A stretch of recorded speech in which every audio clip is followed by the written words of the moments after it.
This course is designed to enhance your knowledge of children's safeguarding practice. Another aim is to encourage you to become reflective in your safeguarding practice. This CPD certified e-course aims to train and upskill professionals across all levels of seniority and sectors. When it comes to the safety of children, young people and vulnerable individuals, it's important that staff know the principles and legislative framework of safeguarding.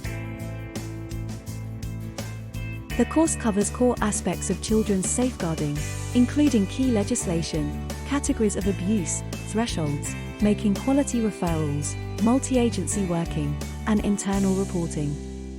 It also covers legislation in further detail and includes extra-familial abuse. The courses also provide access to a range of other resources for continued learning. It has been put together by experts from the RJ4All International Institute, King's College London and What Works for Children's Social Care. The course is interactive, practical, and has 2 levels. You will leave with a range of resources to access in your spare time for continued learning. It takes approximately 5 non-stop hours to fully complete the course and its tests. However, you can pause and restart as many times as you wish.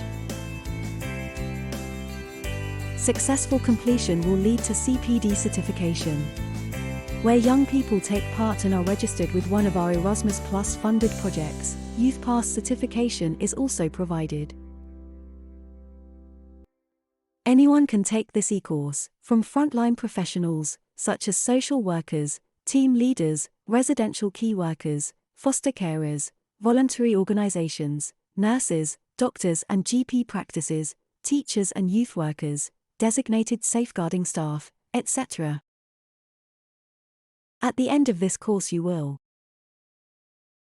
have an understanding of safeguarding legislation, be able to recognize potential indicators of abuse for children, know what action to take if there is a safeguarding concern or allegation, gain a person-centered approach in child protection and safeguarding.